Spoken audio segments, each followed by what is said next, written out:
Good evening, everyone. I just wanted to send you a video just to summarize your first reflection paper that you focused on this week, writing a teaching philosophy. I finished all of those grades this morning, and so everyone should have feedback posted. I just wanted to give you some tips and just summarize some areas that I saw that you may be unaware of with regards to APA formatting. So I thought I would just share some simple tips for you so that you can ensure your papers are formatted to APA guidelines for the future assignments. Now, first of all, I want you to keep in mind any of my feedback I give to you is not meant to criticize at all.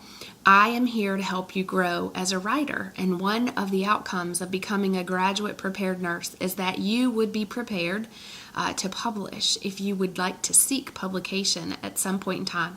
So part of my role, part of my job is to see that you are ready for graduate level writing, which would include, can include publication. So please know that anytime I give you feedback, and I tend to give a lot of feedback, especially in the area of graduate writing, it is only meant to grow you and to make you stronger. So keep that in mind. It never means that what you're doing is wrong or bad. I tend to grade by exception. So if I don't say a lot, then you're right on target, doing a great job. And I tend to just kind of give you a summary at the end. But I do note in the margins areas that you could improve on or just change the formatting for, just so that you can take that as food for growth as you move on into your future writing assignments. Okay, so to summarize, overall you did very well. I was very pleased. I enjoyed reading what you felt like your teaching philosophy was.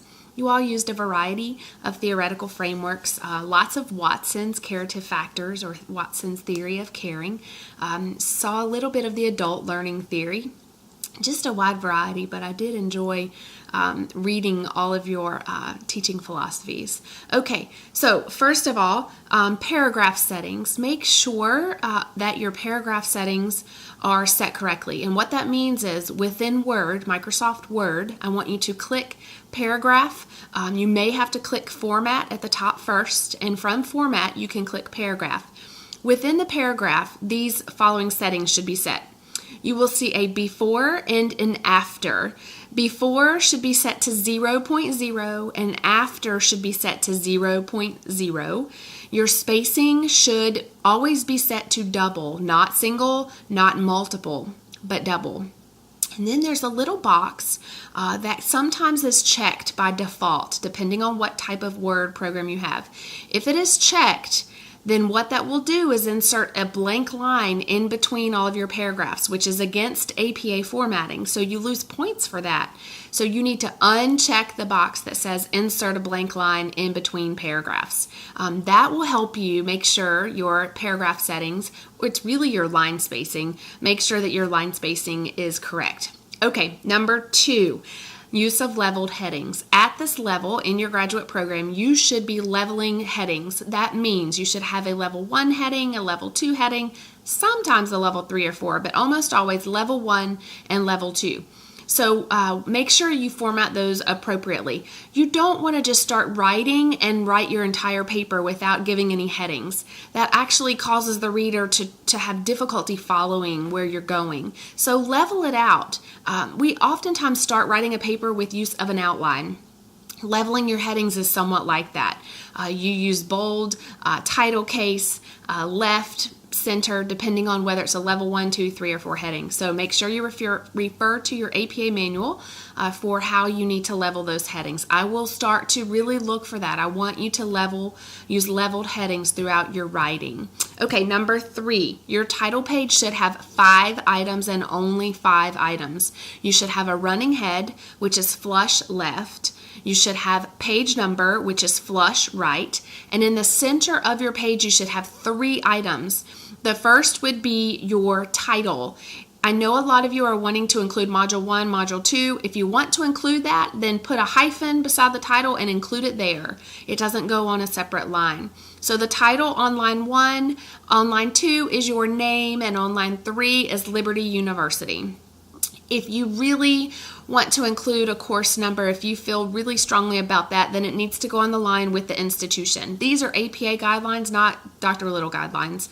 This is just to help you get used to formatting, because when the time comes and you do choose to publish, they will tell you what type of formatting style you are to use. And if you don't format it correctly, they will reject you based off of not following the directions. So I want you to get into the habit of formatting all of your writing assignments now for APA guidelines. 5 items on the title page, no more. Okay, last but not least, currency of sources. If you are talking about a topic that is relevant and timely to current day, then you want to make sure you include current sources. Even sources that were in 2011 have hit that 5-year mark. We're in November, so they are at least 5 years old, if not 6 years old. I would actually set my mark at 2012 and move beyond that. Even sources in 2011 are considered aged if you're talking about something that is current day. So if you're going to make a statement that says something with power, this is important, this is significant now, don't back it up with a source that's 6 years old. Always try to find sources that are current day. All right, I think that's it.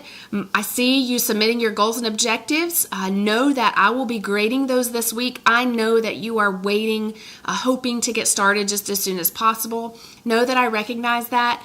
I do have meetings on throughout the day, Monday, Wednesday, and half a day Friday this week. So it looks like my graduate grading days will be Tuesday, Thursday, and Saturday. But I will work. I'm going to start with your course first so that I can return that feedback to you. The other practicum courses I'm teaching, they already have their goals and objectives written.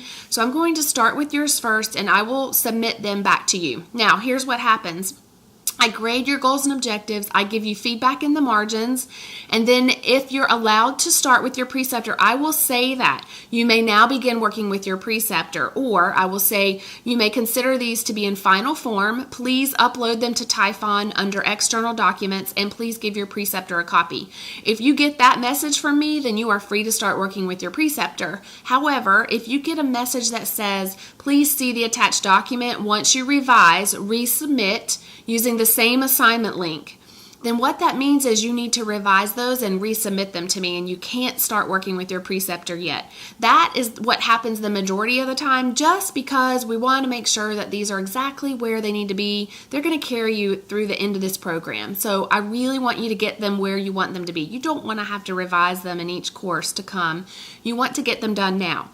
Remember, if you read the handbook, it stated that you could count up to 10 hours of your practicum time with the development of goals and objectives. So take heart in knowing that you are going to get some time counted towards developing and crafting these goals and objectives. You can count up to 10 hours, and you can log that in Typhon under the goals and objectives heading in your time logs for development of goals and objectives. So if I ask you to resubmit them, then you will resubmit using the same assignment link from week 2. What I'll do is I'll just click on allow an additional attempt, and then that way you can resubmit them.